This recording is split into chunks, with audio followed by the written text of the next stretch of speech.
আমাদের এই দেশে মুসলমানদের কাছে রমজান মাস মানে চারটি কাজ। রমজান মাস মানে কয়টা কাজ? চারটা কাজ। রমজান মানে হলো রোজা রাখা, তারাবির নামাজ পড়া, আর সাহরি খাওয়া, ইফতার খাওয়া, ব্যাস। রোজা, তারাবি, সাহরি, ইফতার, এই চার জিনিসের নাম হলো আমাদের মুসলমানদের রমজান মাস। অথচ আমাদের প্রিয় নবী সাল্লাল্লাহু আলাইহি ওয়াসাল্লাম রমজান মাসে এই চার কাজের বাইরে আরো অনেক আমল, অনেক কর্মসূচি, অনেক কার্যতালিকা, অনেক আমলের তালিকা তিনি আমাদেরকে দিয়েছেন, যেটা আমরা মুসলমানরা অনেকেই জানি না।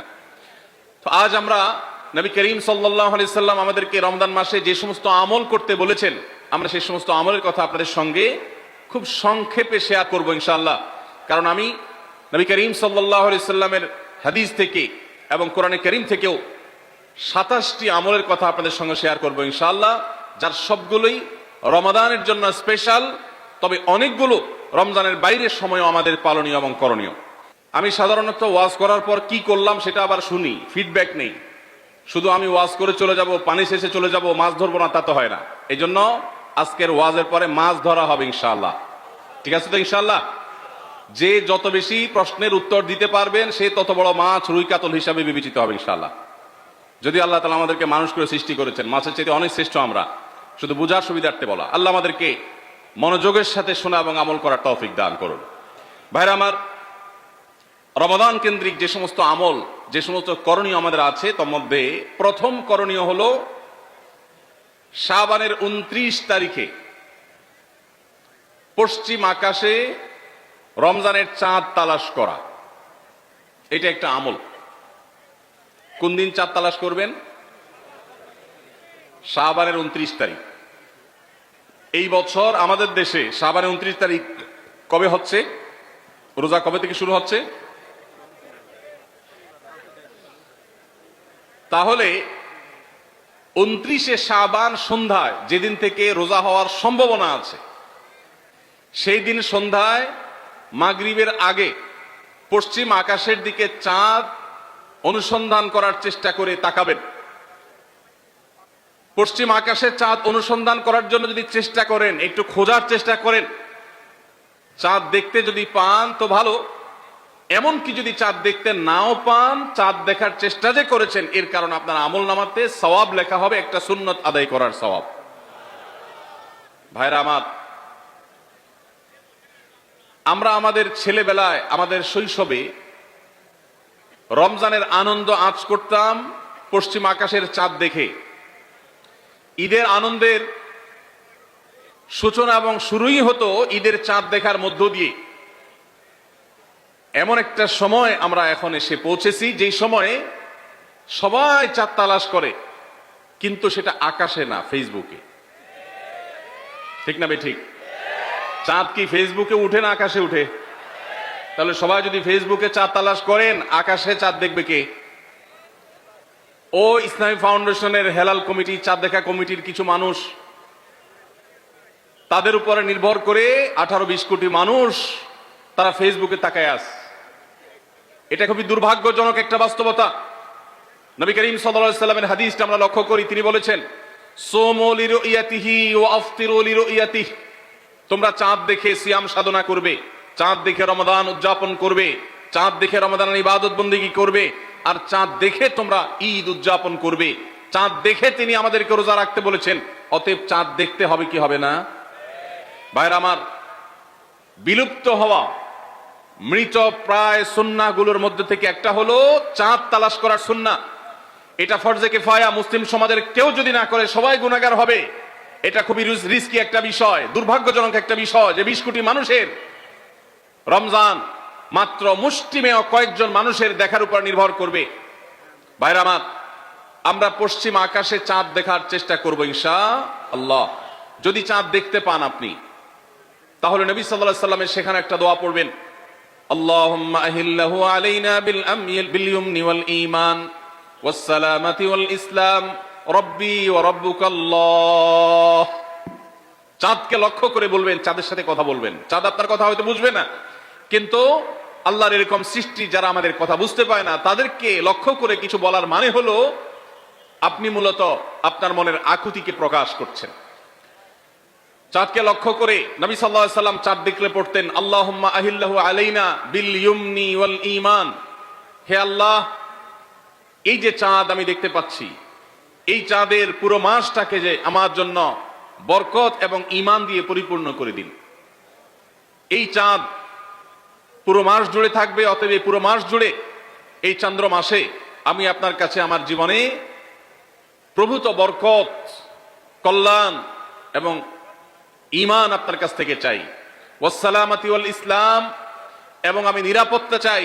এই চাঁদ, এই চন্দ্র মাস আমার জন্য যেন নিরাপদ হয় এবং ইসলামের সাথে যেন এই মাস আমি অতিবাহিত করতে পারি, ঈমানের সাথে যেন অটল অবিচল থাকতে পারি। রব্বি ওয়া রব্বুকাল্লাহ, হে চাঁদ, তোমার সৃষ্টিকর্তা পালনকর্তা আর আমারও পালনকর্তা এক আল্লাহ। ভাইরা আমার, চাঁদ দেখার চেষ্টা করা যাবে তো ইনশাআল্লাহ? সোশ্যাল মিডিয়াতে আপনি চাঁদের খবর খোঁজেন, দোষ নাই, কিন্তু আমরা সবাই যদি সোশ্যাল মিডিয়াতে চলে যাই, পশ্চিম আকাশে চাঁদটা দেখবে কে? দুর্ভাগ্য। মসজিদ মাদ্রাসার ছাত্ররা, ওলামা একরাম, তারাও চাঁদ তালাশ করতে দেখা যায় খুবই কম, খুবই নগণ্য। আল্লাহ তাআলা আমাদের সবাইকে মৃত প্রায় সুন্নাহকে জিন্দা করার তৌফিক দান করুন। এই বছর 29শে রমাদান শুক্রবারে হবে না শনিবারে হবে? কে কে চাঁদ দেখবেন হাত তোলেন। আল্লাহ আমাদের সবাইকে চাঁদ দেখার তৌফিক দান করুন। মৃত সুন্নাহকে জিন্দা করা নিয়ে তো চাঁদ দেখবেন ইনশাআল্লাহ। আল্লাহ আমাদের সবাইকে আমল করার তৌফিক দান করুন। ভাইরা আমার, তাহলে রমজান কেন্দ্রিক প্রথম আমল পেয়ে গেলাম, প্রথম কর্মসূচি পেয়ে গেলাম, সেটা হলো শাবানের শেষ তারিখে পশ্চিম আকাশে চাঁদ তালাশ করবো ইনশাআল্লাহ। নাম্বার 2, রমজানের দ্বিতীয় আমল, যেটা রমজানের প্রধান আমল মূলত, কি সেটা বলেন দেখি। রমজানের প্রধান আমল কি ভাই? রোজা রাখা। মাশাআল্লাহ, উত্তর সঠিক।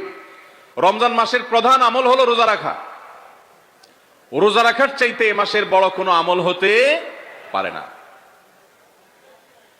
রোজা রাখা রমজানের সুন্নত না মুস্তাহাব? ফরজ। ফরজ মানে হলো আল্লাহর সেই নির্দেশ, যেই নির্দেশ লঙ্ঘন করলে জাহান্নামের শাস্তি অবধারিত, জাহান্নামের শাস্তি এড়ানো যাবে না, যে নির্দেশ মান্য করা আবশ্যক, এরকম একটি ফরজ। ইসলামের স্তম্ভ কয়টা ভাই? 5টা।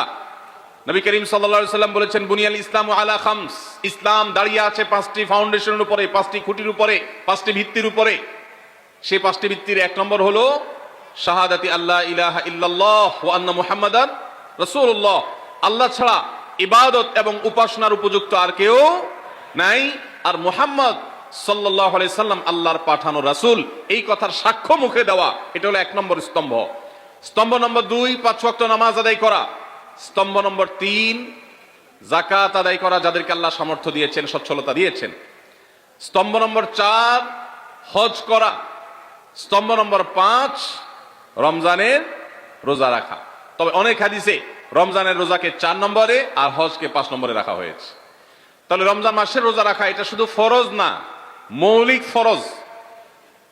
নবী করিম সাল্লাল্লাহু আলাইহি সাল্লাম বলেছেন, যদি কেউ জীবনে একটি রোজাও শরিয়া গ্রাহ্য ওজর ছাড়া কেউ যদি ভঙ্গ করে, রোজা না রাখে, রমজানের পরে যদি সে সারা জীবনও রোজা রাখে, দায় মুক্ত হয়তো হয়ে যাবে, সে কাজা আদায় করেছে, কাফারা আদায় করেছে, দায় মুক্ত হয়তো হয়ে যাবে, কিন্তু রমজানের একটা রোজা রেখে আল্লাহর কাছে যে পরিমাণ মর্যাদার অধিকারী হওয়ার কথা, সারা জীবন রোজা রেখেও রমজানের ওই একটা রোজার ক্ষতিপূরণ করা সম্ভব নয়। এই জন্য সবাই রমজান মাসে ফরজ রোজা রাখবো তো ইনশাআল্লাহ। সকল প্রাপ্তবয়স্ক সুস্থ ইমানদারের জন্য রমজানের রোজা রাখা ফরজ। ভাইরা আমার, পৃথিবীতে আজ অনেক বিজ্ঞানী রোজা বা ফাস্টিং এর উপরে গবেষণা করে অনেক বড় বড় পদক, অনেক বড় বড় পুরস্কার জিতেছে। এখন ডাক্তাররাও আমাদেরকে বলে যে একটা সময় আমরা যেন ফাস্টিং করি, একটা সময় আমরা যেন না খেয়ে থাকি, এটা আমাদের স্বাস্থ্যের জন্য ভালো। নবী সাল্লাল্লাহু আলাইহি সাল্লাম সেই 1500 বছর আগে আল্লাহর দেয়া বিধান আমাদেরকে জানিয়েছেন। রমজানে পুরো মাস রোজা, শাবানে মুহররমে বেশি বেশি নফল রোজা, সোমবার বৃহস্পতিবার সাপ্তাহিক রোজা, চাঁদের 13, 14, 15 আইয়ামে বীজের মাসিক রোজা। নিয়মিতভাবে এই রোজা, এই সিয়ামগুলো যদি পালন করি আমরা, তাহলে আল্লাহর সন্তুষ্টি এবং জান্নাত লাভ যেমন হবে, ঠিক একইভাবে আমরা দুনিয়াতে সুস্থ সবল থাকতে পারবো। আমাদের শরীরে অতিরিক্ত যে চর্বি তৈরি হয়, বিশেষ করে আজকের বিশ্ব বাস্তবতায়, এই চর্বিগুলোকে বার্ন করার জন্য রোজার কোনো বিকল্প নাই। যদিও চর্বি বাড়ানোর উদ্দেশ্যে রোজা রাখলে সে রোজা রোজা নয়। আমাদের উদ্দেশ্য হবে আল্লাহর সন্তুষ্টি অর্জন, পাশাপাশি পার্থিব উপকারিতা এমনি পেয়ে যাব। আল্লাহ আমাদের সবাইকে রমজান রোজা রাখার তৌফিক দান করুন। ভাইরা আমার, নবী করিম সাল্লাল্লাহু আলাইহি ওয়াসাল্লাম তিনি বলেছেন, যে ব্যক্তি রমজানে ঈমান এবং ইখলাসের সাথে আল্লাহকে খুশি করবার জন্য রমজান রোজা রাখবে, আল্লাহ তার পূর্বের সমস্ত গুনাহ মাফ করে দিবেন। অনেক যুবক আছেন গ্যাস্ট্রিকের অজুহাতে, অনেকে আছেন প্লাস্টিকের অজুহাতে রোজা রাখেন না। কারো গ্যাস্ট্রিক, কারো প্লাস্টিক। সামান্য একটু রোজা রাখতে যে যুবক পারে না, সে নিজেকে মুসলিম দাবি করে কোন মুখে? মাত্র 12-14 ঘন্টা যে না খেয়ে থাকার মতো চ্যালেঞ্জ নিতে পারে না, সে আবার কিসের মুসলমান দাবি করে নিজেকে? এই জন্য ভাইরা সবাই রোজা রাখবো তো ইনশাআল্লাহ। বাসা বাড়িতে বাচ্চাদেরকে কৈশোর বয়স থেকে তাদেরকে রোজা রাখতে শেখাবেন। সাহাবায়ে কেরাম আশুরার রোজা পর্যন্ত বাচ্চাদেরকে রাখাতেন এবং তাদেরকে খেলনা দিয়ে ভোলাতেন, রোজা রাখতে তাদের সাহায্য করতেন। আজ এমন এক প্রজন্ম আমরা গড়ে তুলছি, যেই প্রজন্ম শুধু ভোগ শিখেছে, ত্যাগ শিখে নাই। বাচ্চা কাচ্চাদেরকে দেখবেন মা বাপ বড় বড় মোবাইল, স্মার্টফোন তাদের হাতে তুলে দিচ্ছেন। তারা মুখ দিয়ে কোনো কথা বললেই সেটা নেওয়ার জন্য, কেনার জন্য বাপ মা অস্থির ব্যাকুল হয়ে যাচ্ছেন। তাদেরকে সংগ্রাম, ত্যাগ, চ্যালেঞ্জ নেওয়া, এগুলো তাদেরকে শেখাচ্ছেন না। মনে রাখবেন, ভোগ করতে কোনো যোগ্যতার দরকার হয় না, ত্যাগ করতে যোগ্যতার দরকার হয়। ভোগ করতে সবাই পারে, ত্যাগ করতে সবাই পারে না। এই জন্য সন্তানকে ভোগ নয়, ত্যাগ শেখাতে হবে। আল্লাহ আমাদেরকে তৌফিক দান করুন। আপনার বাচ্চা যদি রোজা রাখা শিখে, শখ করে রোজা রাখে, তাকে বাধা দিবেন না, তাকে রোজা রাখতে দিবেন। কারণ সে রোজা রাখার মধ্য দিয়ে গরিব অভাব মানুষের কষ্ট অনুভব করবে, ফিল করবে। সে রোজা রাখার মধ্য দিয়ে আল্লাহর নৈকট্যের ফিলিংস তার মধ্যে আসবে, ইসলামী সংস্কৃতিকে সে অনুভব করবে, আঁচ করবে। এই জন্য সন্তানকে কৈশোর বয়স থেকেই, কিশোর বয়স থেকেই তাকে রোজা রাখতে সাহায্য করবেন ইনশাআল্লাহ। ঠিক আছে না ভাই? বাচ্চাদের প্রথম হয়তো রোজা অর্ধেক রাখবে, দুপুরে ভেঙে ফেলবে, এরপর না হয় বিকাল পর্যন্ত রাখবে, এরপর না হয় সন্ধ্যা পর্যন্ত রাখবে, কিন্তু অভ্যাস তাকে গড়ে তুলতে হবে। আল্লাহ আমাদেরকে তৌফিক দান করুন। ভাইরা আমার, তাহলে রমজানের প্রধান আমল রোজা রাখা। এই রোজা ইচ্ছাকৃত শরিয়া গ্রাহ্য ওজর ছাড়া ভাঙা জায়েজ নাই, হারাম। যদি কেউ ভাঙে অথবা না রাখে সে ফাসিক। অতএব এই রোজার চর্চা আমাদের করতে হবে। আল্লাহ আমাদের সবাইকে তৌফিক দান করুন। তাহলে 3 নম্বর আমল হলো রমজান মাসের, 2 নম্বর আমল হলো রমজান মাসে রোজা রাখা। 3 নম্বর আমল হলো রাতে তারাবির নামাজ আদায় করা। রাতে কি আদায় করা ভাই? তারাবির নামাজ আদায় করা কি ফরজ না নফল? ফরজ না সুন্নত? সুন্নত, সুন্নতে মুআক্কাদা। নবী করিম সাল্লাল্লাহু আলাইহি সাল্লাম বলেছেন, মান কামা রমাদানা ঈমানান ওয়া ইহতিসাবা গুফিরা লাহু মা তাকাদ্দামা মিন যামবি। যে ব্যক্তি রমজান মাসে রাতে দাঁড়িয়ে তারাবির নামাজ পড়বে, তার পূর্বের সমস্ত গুনাহ খাতা মাফ করে দেওয়া হবে। এই জন্য তারাবির নামাজ পড়বো তো ইনশাআল্লাহ। তারাবির নামাজ 4G গতিতে হবে না 5G গতিতে? কি বলেন? 4G না 5G? ভাইরা আমার, সবকিছুতে গতি ভালো না, সবকিছুতে গতি ভালো না। নেটের গতি যত বেশি হয় তত ভালো, কিন্তু নামাজের গতি, ইবাদত, সিজদার গতি, তারাবির গতি যত কম হয়, যত ধীরে ধীরে হয়, যত শান্তশিষ্ট ভাবে হয়, তত আল্লাহর কাছে বেশি মর্যাদাবান হয়। অতএব মহল্লার হাফেজ সাহেবদেরকে তাড়াতাড়ি নামাজ শেষ করার জন্য দৌড়ের উপর রাখবেন। ক্রিকেট খেলা আছে হুজুর, আজকে একটু খেয়াল রাখেন, বলবেন। ভাইরা আমার, আমরা তারাবির নামাজের কথা যখন স্মৃতিতে, কল্পনায় আমরা ভাবি, তখন আমাদের স্মৃতিতে তুফান মিল মার্কা একটা নামাজ ভেসে উঠে। ঠিক না বেঠিক? 5 ওয়াক্ত নামাজ এত তাড়াহুড়া করা হয় না তারাবি যত। অথচ তারাবি, এটা তারবিহাত এর বহু বচন, আরবি শব্দ, যার অর্থ হলো আরামের সাথে, ধীরস্থিরতার সাথে, রেস্ট করে করে যে নামাজ আদায় করা হয় তার নাম তারাবি। নাম হলো আরামের সাথে করা, আর আমরা করি ব্যারামের সাথে, তাড়াহুড়ো করে। এই জন্য এলাকা এলাকায় তারাবি ধীরে ধীরে পড়ার জন্য উদ্যোগ নেবেন তো ইনশাআল্লাহ। ইমাম সাহেবদেরকে, হাফেজ সাহেবদেরকে উদ্বুদ্ধ করবেন, ভাই হুলস্থুল করবেন না, কি পড়েন কিচ্ছু বুঝি না, এমন টান দেন শেষে যায় শুধু আলামুন তালামুন, আর এটা শুনে মনে করেন যে এখন স্টপ হয়েছে, এখন রুকুতে যাইতে হবে। এই নামাজ কি নামাজ? এটা তামাশা। ভাইরা আমার, স্পিডে তারাবি না পড়ে যদি একটু ধীরে তারাবি পড়া হয়, সর্বোচ্চ 15 থেকে 20 মিনিটের ডিফারেন্স হবে, এর বেশি না। মাত্র 15 মিনিটের জন্য আপনার পুরো নামাজকে আপনি বরবাদ করছেন। দেশের বেশিরভাগ মসজিদগুলোতে তুফান মিল মার্কা তারাবি পড়া হয়। এই তারাবি আল্লাহর কাছে কতটা গ্রহণযোগ্য হবে এটা যথেষ্ট প্রশ্নবিদ্ধ বিষয়। আল্লাহ তাআলা আমাদের সবাইকে ধীর স্থিরতার সাথে খুব শান্তভাবে তারাবির নামাজ আদায় করার তৌফিক দান করুন। চেষ্টা করা যাবে না ইনশাআল্লাহ? ভাইরা আমার, আল্লাহ রাব্বুল আলামিন নামাজের ক্ষেত্রে হুলস্থুলতা পছন্দ করেন না। যার নামাজ যত বেশি সময় নিয়ে আদায় করেন তিনি আল্লাহর কাছে তত শ্রেষ্ঠ, তত ভালো নামাজি। আর যার নামাজে যত হুলস্থুল করা হয় তার নামাজের কোয়ালিটি, মর্যাদা আল্লাহর কাছে তত কম। অতএব আমরা রমজানের তৃতীয় আমল জানলাম তারাবির নামাজ, এবং সেটা ধীরস্থিরতার সাথে আদায় করবো। আল্লাহ আমাদের তৌফিক দান করুন। নাম্বার 4, সাহারি খাওয়া। সাহারি খাওয়া এটা রমজানের একটা আমল। আপনি সারা বছর লাঞ্চ করেন, ডিনার করেন, দুপুরের খানা খান, রাতের খানা খান, সকালে ব্রেকফাস্ট নাস্তা করেন, কিন্তু এর কোনোটা ইবাদত হয় না, এর কারণে আপনি সওয়াব পাবেন না। কিন্তু রমজান মাসে ভোর রাতে ঘুম থেকে উঠে যে আপনি খাবার খাবেন, এই খাবার খাওয়ার জন্য যে উঠলেন এবং খাইলেন, এর কারণে আপনার অ্যাকাউন্টে আপনার আমলনামা আল্লাহ তাআলা সওয়াব জমা করে দিবেন। আপনি রিওয়ার্ড পাবেন, বিনিময় পাবেন। কেন? কারণ নবী করিম সাল্লাল্লাহু আলাইহি সাল্লাম বলেছেন, তাসাহহারু ফাইন্না ফিস সাহুরি বারাকাহ। তোমরা সাহারির খাবার খাবে ভোর রাতে। রোজার মাসে রোজা রাখতে গিয়ে সাহারির খাবার খাবে। কেন? কারণ সাহারির যে খানা, এই খানাতে আল্লাহ তাআলা বরকত রেখেছেন। এই খানা খাইলে তার জন্য আমাদের স্পিরিচুয়াল, আধ্যাত্মিক বিভিন্ন রকমের উপকারিতা আল্লাহ তাআলা এর মধ্যে নিহিত রেখেছেন। এর মধ্যে খাদ্য শক্তি আছে, আমাদের এনার্জি হবে শরীরে, রোজা রাখতে সহজ হবে। এর পাশাপাশি সাহারির খাবারে আলাদা একটা বরকত আছে, শেফা, বহুবিধ উপকারিতা আমাদের শরীরের, আমাদের মনের জন্য আল্লাহ তাআলা রেখেছেন। এই জন্য সাহারি খাওয়াটা আলাদা একটা ইবাদত। যদি আপনার সন্ধ্যা রাত্রে বেশি খাওয়া হয়ে যায়, সাহারিতে খানা খাওয়ার মতো মুড না থাকে, অন্তত এক ঢোক পানি, একটা খেজুর, সামান্য কিছু খেয়ে হলেও আপনি সাহারি খাবেন এবং তাতে আপনি সওয়াব পাবেন। কোনো কারণে যদি সাহারি খেতে না পারেন, রাতে উঠতে পারেন নাই, অ্যালার্ম বাজছে কিন্তু শুনেন নাই, উঠে দেখেন ফজরের আজান হয়ে গেছে, তাহলে ওই দিনের রোজা কি হবে নাকি হবে না? হবে।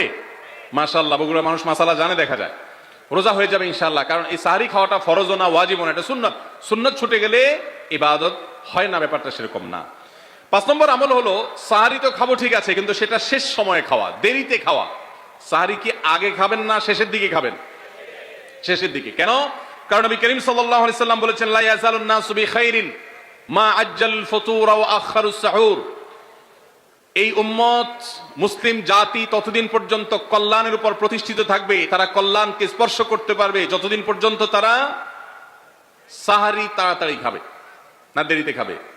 দেরিতে খাবে। আর ইফতার তাড়াতাড়ি করবে। তাহলে সাহারি দেরিতে খাওয়া হলো সুন্নাত। আমাদের দেশে গ্রামে অনেক মুরব্বীরা এখনো আছেন, রাত 12টা, 1টা, 2টা বাজে সাহারি খেয়ে শুয়ে থাকেন। তারা চিন্তা করেন পরে খাইতে গেলে আবার বর্ডার ক্রস হয়ে যায় কিনা, সীমা লঙ্ঘন হয়ে যায় কিনা, রিস্ক নেওয়ার দরকার কি, এই জন্য 12টার সময় খেয়ে রাখি। এটার কারণে সাহারি খাওয়ার সওয়াব পাবেন ঠিকই, কিন্তু দেরিতে সাহারি খাওয়ার যে সুন্নত, সেই সুন্নত আদায় হবে না। এই জন্য দেরিতে খাবেন। দেরিতে খাওয়ার মানে আবার এরকম দেরি না যে আপনি আর মুয়াজ্জিন সাহেব দুজন কম্পিটিশন করছেন, আপনার হাতে খাবারের প্লেট আর মুয়াজ্জিনের হাতে মাইক, আপনি আগে শেষ করেন আর মুয়াজ্জিন আগে আজান দিবে, কম্পিটিশন চলছে।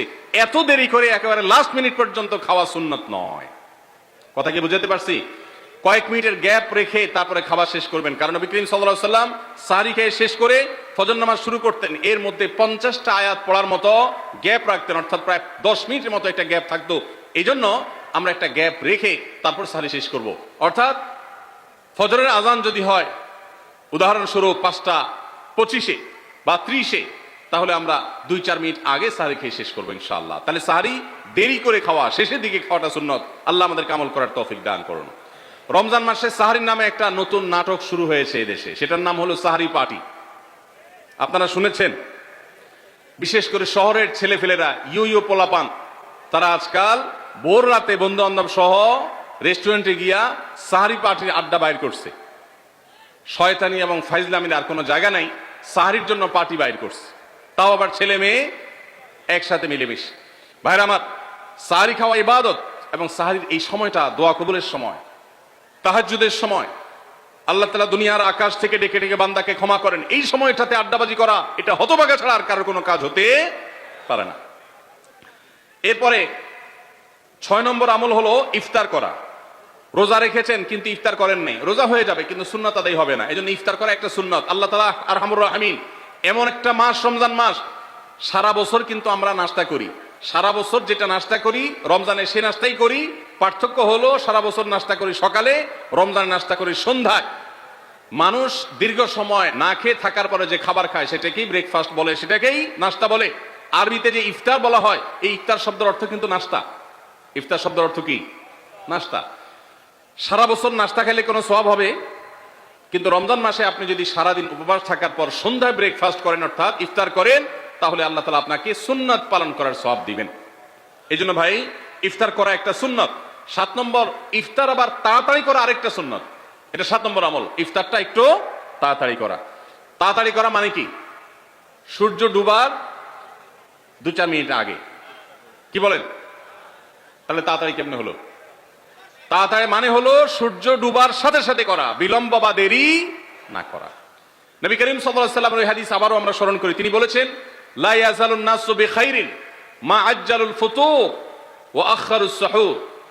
এই মানুষ, এই উম্মত ততদিন কল্যাণের উপরে প্রতিষ্ঠিত থাকবে যতদিন তারা ইফতার তাড়াতাড়ি করবে আর সাহরি দেরিতে করবে। ইফতার তাড়াতাড়ি করা এর মানে হলো সূর্য ডুবছে আর দেরি করবেন না। শিয়ারা এবং ইহুদিরা তাদের মধ্যে রোজা আছে, ফাস্টিং আছে, তারা সেই রোজায় ইফতার করে হলো চতুর্দিক অন্ধকার হয়ে যাওয়ার পর, সূর্য ডুবার পর পর ইফতার করে না। তো এই জন্য নবী সাল্লাল্লাহু আলাইহি সাল্লামের আদর্শ হলো তার বিপরীত, অর্থাৎ সূর্য ডুবার পর পর ইফতার করে ফেলা, অতিরিক্ত বিলম্ব না করা। আল্লাহ আমাদেরকে আমলের তৌফিক দান করুন। 8 নম্বর আমল হলো ইফতারের দোয়া পড়া। ইফতারের দোয়া জানা আছে ভাই? কি দোয়া? আমরা একটা দোয়া কমন জানি বাংলাদেশে মানুষ, সেটা হলো আল্লাহুম্মা লাকা সুমতু আলা রিজকিকা আফতারতু। এটাও হাদিসে বর্ণিত হয়েছে, কিন্তু হাদিসের সনদ নিয়ে অনেকে কোনটা নিয়ে আলাপ তুলেছেন, প্রশ্ন তুলেছেন। আল্লাহুম্মা লাকা সুমতু মানে হলো, হে আল্লাহ আপনার উদ্দেশ্যে রোজা রেখেছি, ওয়া আলা রিজকিকা আফতারতু, এবং আপনার দেওয়া রিজিক দিয়ে ইফতার করেছি। আর ইফতারের আরেকটা দোয়া হলো যাহাবাজ জামা ওয়াবতাল্লাতিল উরুক ওয়া সাবাতাল আজরু ইনশাআল্লাহ। এটা একটা দোয়া। যদি এগুলো দোয়ামূলক নয়, আমরা দোয়া বলছি, এটা মূলত আল্লাহর কাছ থেকে একটা প্রত্যাশা। এর অর্থ হলো যাহাবাজ জামা, আমার পিপাসা দূর হয়ে গেছে। ওয়াবতাল্লাতিল উরুক, আমার শিরা উপশিরাগুলো সব সিক্ত হয়ে গেছে। ওয়া সাবাতাল আজরু ইনশাআল্লাহ, এবং আল্লাহ চাহেন তো এই রোজার বিনিময় আমার সাব্যস্ত হয়ে গেছে আল্লাহর কাছে, এটা স্থির হয়ে গেছে। এটা হলো ইফতারের দোয়া। ইফতারের দোয়াটা কি ইফতারের আগে করব না পরে করব? ইফতারের দোয়াটা যারা ইফতারের আগে করার পক্ষে তারা হাত তোলেন। অল্প সংখ্যক মানুষ।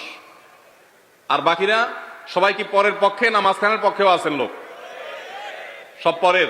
মাশাআল্লাহ, সব সূক্ষ্ম সূক্ষ্ম মাসআলা দেখি গাবতলী মানুষ জানে, মাশাআল্লাহ, অনেক অগ্রসর দেখা যায়। আল্লাহ আমাদের সবাইকে দিনের জন্য কবুল এবং মঞ্জুর করুন, মাশাআল্লাহ। ভাইরা আমার, ইফতারের দোয়াটা ইফতারের পরে করতে হয়, যেটা বেশিরভাগ মানুষ জানে না, কিন্তু আমি অবাক হলাম যে এখানে বেশিরভাগ মানুষ আপনারা জানেন, মাশাআল্লাহ, নলেজেবল মানুষ, বোঝা গেছে। ইফতারের দোয়ার অর্থের দিকে তাকালেই তো বোঝা যায় এটা আগে না পরে। দোয়ার অর্থের মধ্যে তাকালে আমরা দেখতে পাচ্ছি যে আল্লাহ শিরা উপশিরা সিক্ত হয়ে গেছে, পিপাসা দূর হয়ে গেছে, এগুলো তো ইফতারের পরেই হয়। অবশ্য আমি অর্থ আগে বলে দিয়েছি, সেটা দেখে হয়তো আপনারা অনেকে বুঝে ফেলছেন, মাশাআল্লাহ। তো যাই হোক, ইফতারের শুরুতে বিসমিল্লাহ বলে ইফতার করব, আর শেষে এই দোয়া পড়বো। আল্লাহ আমাদেরকে আমলের তৌফিক দান করুন। 9 নম্বর হলো সাহরি এবং ইফতারে খেজুর খাওয়া। খেজুর দিয়ে সাহরি ইফতার করা। ইফতারে আপনি অন্য যা খান না খান, খেজুর দিয়ে খাবেন। নবী সাল্লাল্লাহু আলাইহি সাল্লাম আদা পাকা আদা খেজুর দিয়ে ইফতার করতেন, যেটাকে রোতাব বলা হয়। আর যদি সেটা না পাওয়া যেত, সাধারণ যে কোনো খেজুর, সেটাও না পাওয়া গেলে একটু পানি খেয়ে তারপর তিনি ইফতার করতেন। আমরা ইফতারে খেজুর খেতে হয় সুন্নাহ, এটা আমরা জানি, কিন্তু যেটা জানি না সেটা হলো সাহরিতে খেজুর খাওয়া। ভোর রাতে সাহরিতে খেজুর খাওয়া সুন্নত, এটা আগে কে কে জানতেন? হাত তোলেন। আগে জানতেন, মাশাআল্লাহ, হাত নামান। গত বছর রমজানে সাহরিতে ভাত তরকারি যাই খাইছেন না খাইছেন, একটা হলো খেজুর খাইছেন, কারা কারা হাত তোলেন? মাশাআল্লাহ, দেখি সব আমল করা মানুষ, মাশাআল্লাহ। তাহলে তার ওয়াজ টোয়াজের কোনো দরকার নাই। এত নলেজেবল মানুষ, এত আমলদার মানুষ যদি এলাকায় থাকে, তাহলে ওয়াজের দরকারটা কি? আল্লাহ আমাদের সবাইকে আমলের তৌফিক দান করুন। ভাইরা আমার, ইফতারে খেজুর খাওয়া যেমন সুন্নাত, সাহরিতেও খেজুর খাওয়া সুন্নাত, কিন্তু খেজুর খাওয়া কোনো ফরজ ওয়াজিব না। খেজুরের দাম বেশি হয়ে গেছে, আপনি কিনতে অপারক। যদি একটা খেজুরও পুরো রমজানে না খান, আপনার রোজার কোনো অসুবিধা হবে। তবে নবী সাল্লাল্লাহু আলাইহি সাল্লাম যেহেতু ইফতার এবং সাহরিতে খেজুর খেতেন, আর খেজুরে প্রচুর পরিমাণ সুগার আছে, উপকারী, যেটা মানুষের স্বাস্থ্যের জন্য উপকারী, প্রচুর পরিমাণ এনার্জি আছে, খাদ্য শক্তি আছে, সারাদিন রোজা রেখে আমাদের যে সুগারের ঘাটতি হয় সেটা পূরণ করার জন্য সহায়ক হয়।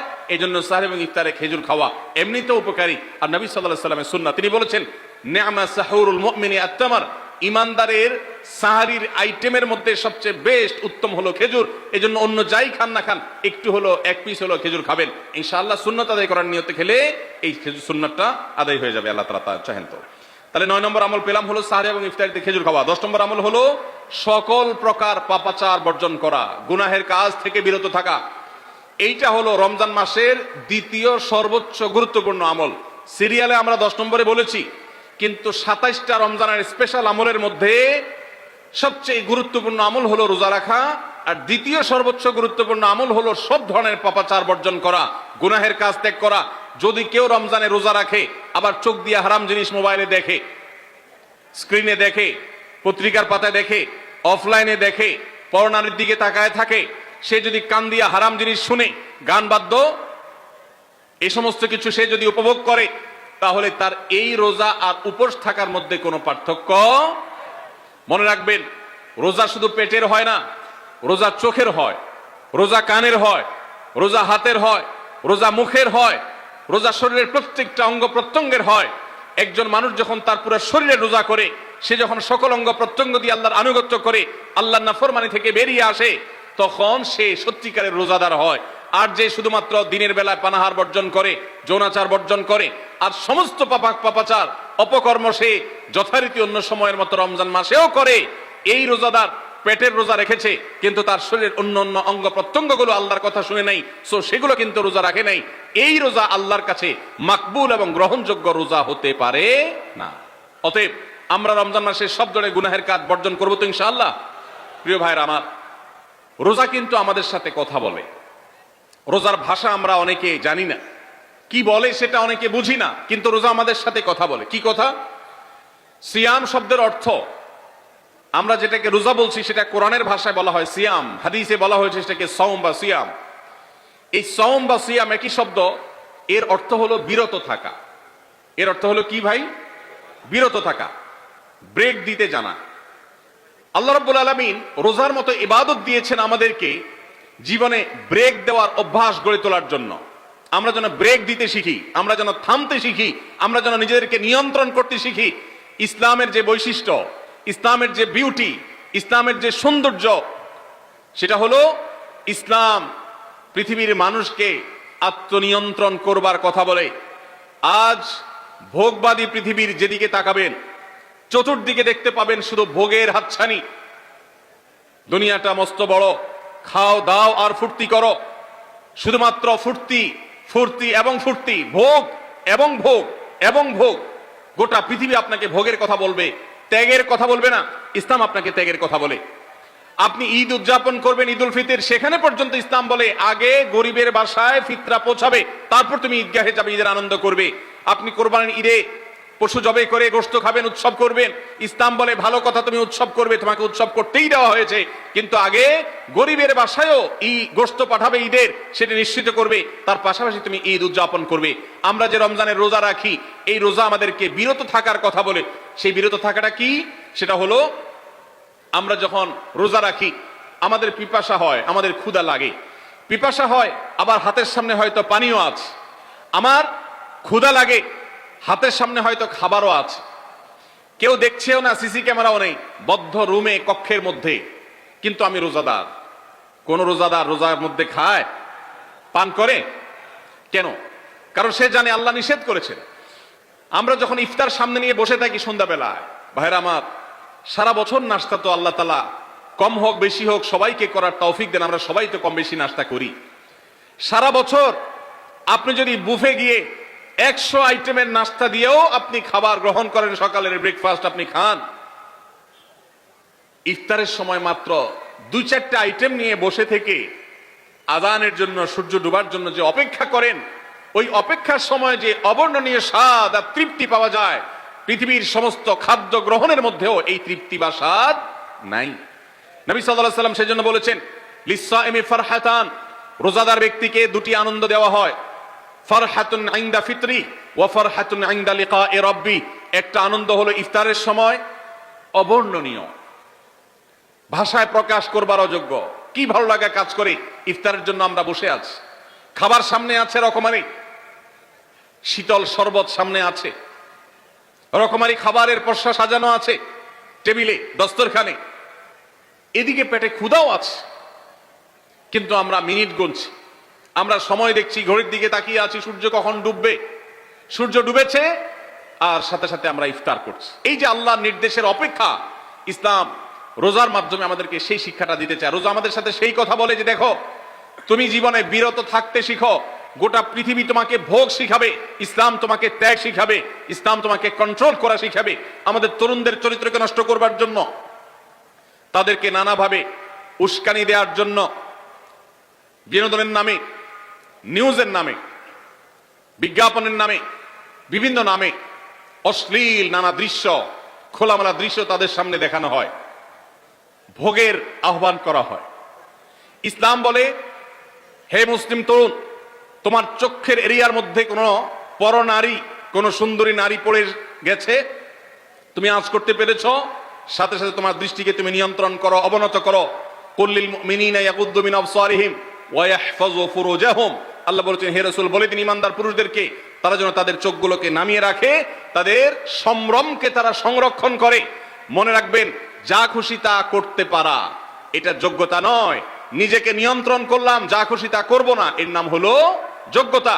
ডায়রিয়ার রোগী ডাইরেক্ট হয়ে যায়, যা খুশি যে করে, নিজের মন যেদিকে তাকে নাচায় সেদিকে নাচে, এই লোকটা অসুস্থ মানুষের মতো।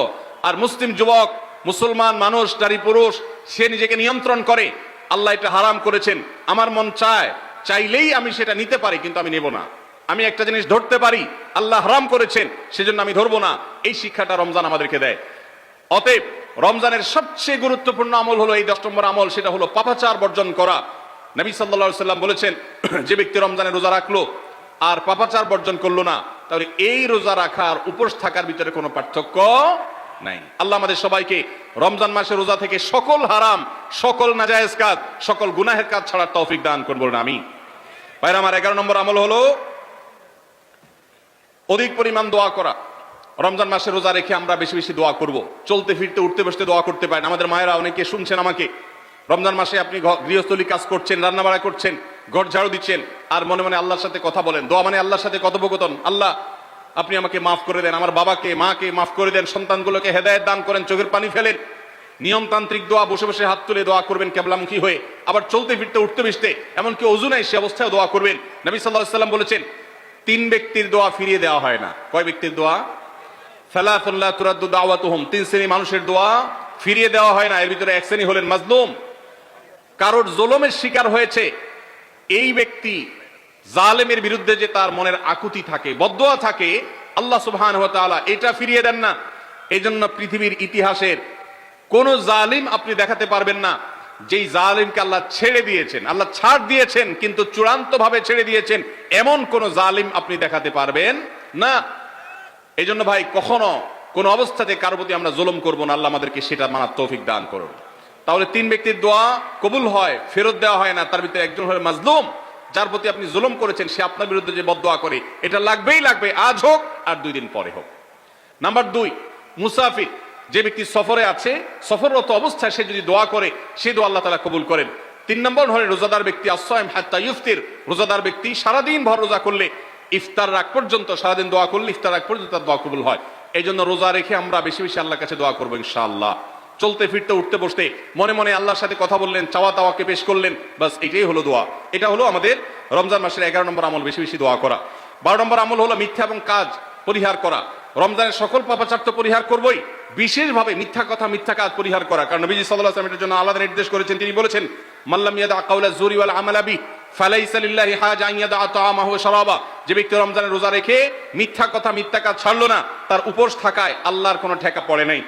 13 নম্বর আমল হলো অশ্লীলতা এবং বিবাদ, বিতণ্ডা, ঝগড়া, এগুলো পরিহার করা। কারণ নবী করিম সাল্লাল্লাহু আলাইহি ওয়াসাল্লাম তিনি আমাদেরকে রমজান মাসে রোজা রেখে অশ্লীলতা পরিহার করতে বলেছেন। মোবাইলে হারাম জিনিস দেখলেন, টেলিভিশনে হারাম জিনিস দেখলেন, বা কোনো পত্র পত্রিকাতে খারাপ জিনিস, নিষিদ্ধ জিনিস দেখলেন, পরনারীর সৌন্দর্য দেখে আপনি হারাম স্বাদ নেয়ার চেষ্টা করলেন, তাহলে আপনার রোজার অঙ্গহানি হলো, রোজা প্রাণহানি হলো। এই রোজা রোজা নয়। এই জন্য এটাকে রমজান মাসে পরিহার করতে হবে, অন্য সময় তো বটেই। এবং সেই সাথে কেউ যদি আপনার সাথে ঝগড়া করতে আসে, নবীজি শিখাই দিচ্ছেন ফালিয়াকুল ইন্নী সায়েম, কেউ রোজা রাখা অবস্থায় ঝগড়া করতে আসলে বলবেন ভাই আমি রোজাদার, আমি তোমার ঝগড়ার জবাব দিতে পারবো না। তাহলে ঝগড়া পরিহার করার জন্য রমজান মাসে আমরা এক্সারসাইজ করবো। 14 নম্বর, যে কোনো ভালো কাজ, যে কোনো নেকামল রমজান মাসে বেশি বেশি করবেন। কেন? কারণ রমজানের শুরুতে একজন ঘোষক বলে ইয়া বাগিয়াল খাইরি আকবিল, হে ভালো কাজ প্রত্যাশী, যে ভালো কাজ করতে চাও, রমজান মাসটাই হলো ভালো কাজের সওয়াব বেশি পাওয়ার। অতএব এই মাসে ভালো কাজ করে, নেকামল করে, ইবাদত করে, কোরআন তেলাওয়াত, জিকির, আজকার যত রকম আছে এগুলো করে জান্নাতের পথে অগ্রসর হয়ে যাও। 16 নম্বর আমল হলো রোজাদারকে ইফতার করানো, অর্থাৎ নিজে ইফতার করার পাশাপাশি অন্য কোন রোজাদারকে ইফতার করাইলে আল্লাহ তাআলা ওই রোজাদার যে পরিমাণ সওয়াব পাবেন আপনাকেও সেই পরিমাণ সওয়াব দিবেন ইনশাআল্লাহ। 17 নম্বর আমল হলো বেশি বেশি কোরআনে কারীমের তেলাওয়াত করা। রমজান মাসে আল্লাহ তাআলা আমাদের সবাইকে, 15 নম্বর বাদ গেছে, মাশাআল্লাহ এত মনোযোগ সহকারে কথা বলছে এবং নোট করছে দেখা যাচ্ছে। তাহলে আমরা আবার পেছনে যাচ্ছি ইনশাআল্লাহ। 15 নম্বর আমল হলো বেশি বেশি ইস্তেগফার করা। বেশি বেশি কি করা? ইস্তেগফার করা, অর্থাৎ ক্ষমা প্রার্থনা করা। কেন ক্ষমা প্রার্থনা বেশি করবেন? কারণ নবী করিম সাল্লাল্লাহু আলাইহি সাল্লাম বলেছেন ওয়ালিল্লাহি উতাকাউ মিনান নার ওয়া যালিকা ফি কুল্লি লাইলা, রমজানের প্রত্যেক রাতে আল্লাহ তাআলা বহু মানুষকে জাহান্নাম থেকে মুক্ত ঘোষণা করেন। ভাইরা আমার, আমাদের পাপাচারের কারণে জাহান্নামীদের তালিকা নাম উঠে থাকলেও রমজানে আল্লাহ বহু মানুষকে ঠিক দেন যে এই লোককে জান্নাতি ঘোষণা করা হলো, জাহান্নাম থেকে মুক্ত ঘোষণা করা হলো। এই জন্য এই মাসে আল্লাহর কাছে বেশি বেশি মাফ চাইতে হয়, ইস্তেগফার করতে হয়, চোখের পানি ফেলে দোয়া করতে হয় যে আল্লাহ আপনি মাগফিরাত নসিব করেন। এটা হলো 15 নম্বর আমল। 16 নম্বর আমল হলো রোজাদারকে ইফতার করানো। নিজে ইফতার করবেন, পাশাপাশি রোজাদার ব্যক্তিকেও ইফতার করাবেন। নবী সাল্লাল্লাহু আলাইহি সাল্লাম বলেছেন যদি কোনো ব্যক্তি কোনো রোজাদারকে ইফতার করায় তাহলে যেই ব্যক্তি তাকে ইফতার করানেন তার রোজার সওয়াব তো সে পাবেই, আপনি ইফতার করায়া সমপরিমাণ সওয়াব লাভ করবেন ইনশাআল্লাহ। অতএব মসজিদে ইফতার দেওয়ার ব্যবস্থা করা যেতে পারে, রাস্তাঘাটে, বিশেষ করে পাবলিক পরিবহনে, এমনকি প্রাইভেট গাড়িতেও সন্ধ্যার সময়, ইফতারের সময় অনেক সময় খাবার থাকে না, তখন আপনি রাস্তা দাঁড়িয়ে যদি সামান্য একটু খেজুর, সামান্য একটু পানি বিতরণ করতে পারেন তাহলে সওয়াবটা পাওয়া যেতে পারে। আপনার বাসার আশেপাশে অনেক অভাবী মানুষ আছে, তাদের বাসায় আপনি ইফতার পৌঁছে দিতে পারেন, এর মাধ্যমে রোজাদারকে ইফতার করানোর সওয়াব পেতে পারেন। 17 নম্বর আমল হলো বেশি বেশি কোরআনে কারীমের তেলাওয়াত করা। কোরআনে কারীমের তেলাওয়াত রমজান মাসে বেশি বেশি করব। কেন? কারণ হলো এই মাসটাই হলো কোরআন নাজিলের মাস। আল্লাহ তাআলা রমজান মাসে কোরআন নাজিল করেছেন। আল্লাহ বলেছেন শাহরু রমাদান আল্লাযী উনজিলা ফীহিল কুরআন হুদাল লিন-নাস ওয়া বাইয়িনাতিন মিনাল হুদা ওয়াল ফুরকান। রমজান মাস এমন মাস যে মাসে আল্লাহ তাআলা কোরআন নাজিল করেছেন, এই জন্য এই মাসে বেশি বেশি রোজ কোরআন তেলাওয়াত করতে হবে। নবী করিম সাল্লাল্লাহু আলাইহি ওয়াসাল্লাম বেশি বেশি রমজান মাসে কোরআন তেলাওয়াত করতেন। আমাদের পূর্বসূরি সালাফগণ কেউ কেউ রমজান মাসে অন্য সব আমল কমিয়ে দিয়ে কোরআন তেলাওয়াতটা সবচেয়ে বেশি করতেন। এই জন্য দিনে এবং রাতে বেশি বেশি করে কোরআন শুদ্ধতার সাথে, সৌন্দর্যের সাথে তেলাওয়াত করব, অর্থ সহকারে বুঝে পড়ার চেষ্টাও পাশাপাশি করবো ইনশাআল্লাহ। 18 নম্বর আমল হলো কোরআন পরস্পরকে শোনাশুনি করা, বুঝে পড়া। অর্থাৎ আপনি কোরআন তেলাওয়াত করবেন, আপনার স্ত্রী শুনবে, আপনার মা শুনবে, আপনার বোন শুনবে, আবার তারা তেলাওয়াত করবে, আপনি শুনবেন। আমরা তারাবির নামাজে এক পক্ষীয় তেলাওয়াত শুনি, হাফেজ সাহেব তেলাওয়াত করেন, আমরা শুনি, কিন্তু আমরা তেলাওয়াত করে আরেকজন শুনবে, এটা হয় না। নবী সাল্লাল্লাহু আলাইহি সাল্লাম রমজান মাস আসলে জিবরিল ফেরেশতার সাথে কোরআন শোনাশুনি করতেন। জিবরিল তেলাওয়াত করতেন, নবীজি শুনতেন, আবার আমাদের নবীজি তেলাওয়াত করতেন, জিবরিল শুনতেন। এটা সুন্নাত। এই সুন্নাতটা বিলুপ্ত হয়ে গেছে, এটা নিয়ে চর্চা নাই। এই জন্য আমরা এটা বাসা বাড়িতে নতুন করে জিন্দা করব। আল্লাহ আমাদেরকে তৌফিক দান করুন। 19 নম্বর আমল হলো দান সাদাকা বেশি বেশি করা। নবীজি সাল্লাল্লাহু আলাইহি সাল্লাম এমনিতেই প্রচুর পরিমাণ দান করতেন, কিন্তু রমজান আসলে তার দানশীলতার পরিমাণ আরো বেড়ে যেত। এই জন্য অভাবী, প্রতিবেশী, গরিব, দুঃখী সবার ঘরে ঘরে আমরা আমাদের সাধ্য অনুযায়ী দান পৌঁছানোর চেষ্টা করব রমজান উপলক্ষে। এটা রমজানের 19 নম্বর স্পেশাল আমল, বিশেষ আমল। 20 নম্বর রমজানের কর্মসূচি হলো ভোর রাতে দোয়া করা। কারণ সারা বছর ভোর রাতে তাহাজ্জুদের নামাজ পড়া বা দোয়া করার সুযোগ আমাদের হয় না, কিন্তু রমজানের সাহরি খেতে তো এমনি উঠেন। অতএব এই টাইমে দোয়া কবুল হয়। 24 ঘন্টার ভিতরে দোয়া কবুলের সবচেয়ে মোক্ষম সুযোগ, সবচেয়ে আদর্শ সময় হলো এই তাহাজ্জুদের সময়টা। ভাইরা আমার, ঢাকার একটি বড় কোম্পানি, বাংলাদেশের সবচেয়ে বড় শিল্প প্রতিষ্ঠান বললে ভুল হয়তো হবে না, অন্তত এটুকু বলা যায় যে প্রথম 3-4টি বড় প্রতিষ্ঠানের একটি। এরকম একটা প্রতিষ্ঠানের একজন কর্মকর্তা বছর 2-3 আগে আমার সাথে হঠাৎ দেখা। তিনি আমাকে দেখে বেশ আবেগ আপ্লুত হলেন এবং অনেকটা জড়িয়ে ধরলেন এবং বললেন, ভাই আপনার একটি আলোচনা থেকে আমার জীবনের ভিতরে এমন এক পরিবর্তন আসছে যেটা অকল্পনীয়, অভাবনীয়। একটু কৌতূহল হয়ে জানতে চাইলাম কোনটা সেটা। তখন তিনি বললেন, ভাই আমার জীবনে এমন একটা রোগ হয়েছে, যেই রোগ ট্রিটমেন্ট করার জন্য দেশে বিদেশে বিভিন্ন জায়গায় গিয়েছি, কোনো চিকিৎসা এর আমি পাইনি। শেষ পর্যন্ত আশাহত হয়ে চাকরি ছেড়ে দিয়ে, শহর ছেড়ে দিয়ে গ্রামে গিয়ে বসবাস করা শুরু করছি এবং মৃত্যুর জন্য অপেক্ষা করছি। এর মধ্যে আপনার একটা আলোচনার ক্লিপ আমার চোখের সামনে আসলো সোশ্যাল মিডিয়ায়, তো এটা শুনলাম। সে আলোচনাটা ছিল আল্লাহর কাছ থেকে অসাধ্য সাধন করার সময় হলো ভোর রাত তাহাজ্জুদের সময়। আমি এই আলোচনা পুরোটা শোনার পর ওই রাতেই আমি ঘুম থেকে উঠে ভোর রাতে তাহাজ্জুদ পড়ে আল্লাহর কাছে বুক ভাসিয়ে মন ভরে কাঁদলাম, দোয়া করলাম। ওই ভাই বললেন যে আমি এত দোয়া করলাম, দোয়া করতে করতে দীর্ঘ সময় আমি পরিতৃপ্ত হলাম, আমার দোয়া শেষ হয়ে গেল। এরপর দোয়া করে শেষ করার পর ফজর নামাজের সময় হয়ে গেছে, আমার ফিল হলো, অনুভব হলো যে আমার শরীরে আর কোনো রোগবালাই এখন মনে হয় নাই। এবং তিনি গত 2 দিন আগেও তার সাথে আমি দেখা করলাম ঢাকায়, গতকালকে দেখা করলাম, 2 দিন আগে না, মাত্র 1 দিন আগে দেখা করলাম। তিনি এখন সুস্থ সবল হয়ে আবার তার চাকরিতে ফিরে গিয়ে স্বপদে সমহিমায় আছেন। তিনি এক সহকর্মীকে ডেকে আমার সামনে বলছেন, এই তোমরা বলো তো আমি আগে শারীরিকভাবে বেশি ফিট ছিলাম নাকি এখন বেশি ফিট? তখন তার সহকর্মী আমার সামনে বলছে, স্যার আপনি আগে অনেক বেশি রাগারাগি করতেন, আপনি হট মেজাজি ছিলেন, অনেক বেশি অসুস্থ হয়ে যেতেন কিছু হলেই, কিন্তু এখন আপনি সে আগের সময়ের তুলনায় অনেক বেশি সুস্থ এবং ফিট। তিনি বললেন, ভাই ভোর রাতের দোয়ার প্রভাব এত বেশি, তাহাজ্জুদের সময়ের দোয়া এত গুরুত্বপূর্ণ যে এই এক দোয়া আমার জীবনকে আমূল পরিবর্তন করে দিয়েছে। এই জন্য ভাইরা, রমজান মাসে বিশেষ করে যখন তাহাজ্জুদের সময় সাহারি খেতে যখন উঠবেন, সাহারি খাওয়ার পর 10টা মিনিট সময় হাতে রাখেন, বা সাহারি খাওয়ার আগে 10টা মিনিট একটু আগে উঠেন, উঠে ওযু করে 2 রাকাত 4 রাকাত নামাজ পড়ে, বা নামাজ পড়ার সময় না থাকলে অন্তত কেবলামুখী হয়ে 2টা হাত তুলে আল্লাহর কাছে একটু চান। নবীজি সাল্লাল্লাহু আলাইহি সাল্লাম বলেছেন, রাতের শেষ প্রহর যখন হয়, দুনিয়ার আসমানে নেমে এসে আল্লাহ বান্দাদেরকে ডেকে ডেকে তাদের প্রত্যেকটা চাওয়া পূরণ করে দেন। এই জন্য ভাইরা, রমজান মাসে সাহরির সময় দোয়া কবুল হয়। রমজান উপলক্ষে বিশেষ করে এই আমলটা, সাহরির সময় আমলটা, আমরা দোয়া করার আমলটা করতে পারি। তাহলে 20 নম্বর আমল হলো তাহাজ্জুদের নামাজ এবং ভোর রাতের দোয়া। এটা অন্য সময় করা যায়, কিন্তু রমজানের সুযোগটা বেশি আসে, সেজন্য এটাকে রমজানের স্পেশাল আমল হিসেবে আমরা উল্লেখ করলাম। আল্লাহ আমাদেরকে সবাইকে তৌফিক দান করুন। সাহরি খেতে উঠলে একটু দোয়া করবো তো ইনশাআল্লাহ, 2-4 মিনিটের জন্য হলে দোয়া করবো, একাকী নির্জনে আল্লাহর কাছে কেবলামুখী হয়ে। এর চেয়ে বড় দুর্ভাগ্যের বিষয় কি আছে যে আল্লাহ চাওয়ার জন্য ডাকছেন আর আমি অবহেলা করে বসে আছি। ভাইরা আমার, 5 ওয়াক্ত নামাজের জন্য মুয়াজ্জিন আপনাকে ডাকে, কিন্তু ভোর রাতে দোয়া কবুলের জন্য স্বয়ং আল্লাহ আপনাকে ডাকেন। অতএব সাহরি খেতে উঠলে ভোর রাতে সাহরির সময় একটু দোয়া করবো তো ইনশাআল্লাহ। 21 নম্বর আমল উমরা করা। যাদেরকে আল্লাহ তৌফিক দিয়েছেন তারা রমজানে উমরা করবেন, কারণ নবী করিম সাল্লাল্লাহু আলাইহি ওয়াসাল্লাম বলেছেন, উমরাতুন ফি রমাদান তা'দিলু হাজ্জা। রমজানে কেউ উমরা করলে একটা হজের সওয়াব পায়। কোন কোন হাদিসে আসছে তা'দিলু হাজ্জাতা মাই, নবীজির সাথে হজের সওয়াব পাওয়া যায় রমজানে উমরা করলে। আল্লাহ আমাদেরকে যখন তৌফিক দিবে আমরা তখন সেটা করব ইনশাআল্লাহ। ঠিক আছে না? নিয়ত করেন, দোয়া করেন, আল্লাহ একসময় তৌফিক অবশ্যই দিবেন। 22 নম্বর আমল হলো রমজানের শেষ 10 দিন মসজিদে ইতিকাফ করা। গুরুত্বপূর্ণ একটা পয়েন্ট, মসজিদে ইতিকাফ করা।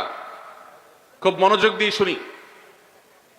রাসূল করিম সাল্লাল্লাহু আলাইহি সাল্লাম রমজানের রোজা ফরজ হওয়ার পর থেকে নিয়ে তার মৃত্যু পর্যন্ত 1টি বছরের জন্য রমজানের শেষ দশক মসজিদে ইতিকাফ করা ছাড়া ছিলেন না। একবার তিনি মসজিদে ইতিকাফে বসেছেন, কিন্তু ইমার্জেন্সি একটা কাজে মসজিদ থেকে তাকে বের হতে হয়েছে। এই জন্য তিনি পরের বছর 20 দিন ইতিকাফ করেছেন। 10 দিন হলো ওই বছরের, আর 10 দিন হলো আগের বছরে যে ইতিকাফ ভেঙে ফেলেছেন সেটার ইতিকাফের কাজা।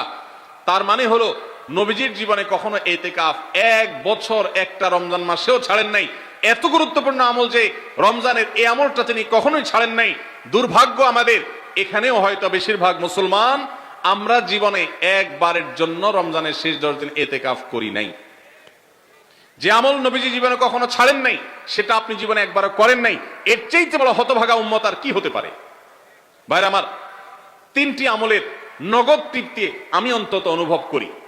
আমি আমার সেই অভিজ্ঞতার আলোকে আপনাদেরকে উদাত্ত আহ্বান করতে চাই, রমজানের শেষ দশকে আপনারা ইতিকাফ করুন। যে 3টি আমলের তৃপ্তি, নগদ স্বাদ, অবর্ণনীয় ভালো লাগা কাজ করে, অন্তর জগতে প্রশান্তিতে পরিপূর্ণ হয়ে যায়, সেই 3টি ইবাদতের একটি হলো আরাফাতের ময়দানের দোয়া। এটার সাথে কোনো কিছুর কম্পেয়ার হয় না। অবর্ণনীয় তৃপ্তি লাগে আরাফাতের ময়দানে দোয়া করতে। দ্বিতীয় হলো সিজদায় গিয়ে চোখের পানি ফেলে আল্লাহর কাছে দোয়া করতে অসম্ভব ভালো লাগা কাজ করে, ভোর রাতে দোয়াতেও একই স্বাদ পাওয়া যায়। আর 3 নম্বর হলো রমজানের শেষ দশকের এতেকাফ। এতেকাফ যে একবার করেছে সে জীবনে বারবার করে, তাকে আর ফেরানো যায় না। এই জন্য ভাইরা, রমজানের শেষ দশকে আমরা আল্লাহর ঘরে বসে গিয়ে এতেকাফ করার চেষ্টা করবো তো ইনশাআল্লাহ। অনেক এলাকায় বৃদ্ধ মানুষ, বুড়া মানুষ বসায় দেওয়া হয় টাকা পয়সা দিয়ে। যে টাকা নিয়ে এতেকাফ করে সেও গুনাহগার, আর যারা টাকা নিয়ে এতেকাফে বসায় তারাও গুনাহগার, কারণ ইবাদত টাকা পয়সা দিয়ে চলবে না। রমজানের শেষ দশক মসজিদে এতেকাফ করবো তো ইনশাআল্লাহ। আল্লাহ আমাদেরকে তৌফিক দান করুন। যুবক ভাইরা, একটাবার বসে দেখেন, অসম্ভব ভালো লাগে কাজ করে, মনে হয় যে আল্লাহর মেহমান আমি, এই ফিলটা হয়। কারণ আল্লাহর ঘরে এসে বসে আছেন আপনি। আপনি কারোর কাছে কোনো কিছু চেয়েছেন, চাইতে চাইতে একটা পর্যায়ে তার পাও জড়িয়ে বসে গেলেন, একদম বসে গেলেন, তার ঘরের সামনে বসে পড়লেন। এতেকাফটা অনেকটা এরকম। রমজানের প্রথম 20 দিন আল্লাহর কাছে হাত দিয়ে দোয়া করলাম, আর শেষ 10 দিন একজন মসজিদে গাট্টি বসকা নিয়ে পড়ে গেলাম। ব্যাপারটা হলো কারো পায়ে ধরে পড়ে যাওয়ার মতো। আশা করা যায় এতেকাফকারীকে আল্লাহ তাআলা ক্ষমা না করে মসজিদ থেকে ফেরাবেন না। এই জন্য এতেকাফ করার চেষ্টা করবো তো ইনশাআল্লাহ। আমরা ব্যস্ততার অজুহাত দেই, ভাইরা আমার, যে কোনো মুহূর্তে দুনিয়া থেকে চলে যেতে হতে পারে। এই জন্য এই রমজানে প্ল্যান করেন, যত ব্যস্ত হন না কেন। আমি তো আমার সমস্ত ব্যস্ততাকে এক পাশে ঠেলে রেখে, আল্লাহ আমাকে যখন থেকে তৌফিক দিয়েছেন, রমজানের শেষ দশক এতেকাফ ছাড়া বাইরে থাকবো এটা চিন্তাও করি না। এই জন্য যুবক ভাইদেরকে বলবো, প্রত্যেকটা মহল্লাতে 2 জন 5 জন 10 জন করে যুবকরা বসেন, কোরআনের গ্রুপ স্টাডি করেন, কোরআনের পাঠচক্র করেন, নিজেরা কোরআন হাদিসের আলোচনা করেন, রোনাজারি এবং দোয়া করেন। 10টা দিন আল্লাহর সাথে কানেক্টেড হওয়ার চেষ্টা করেন।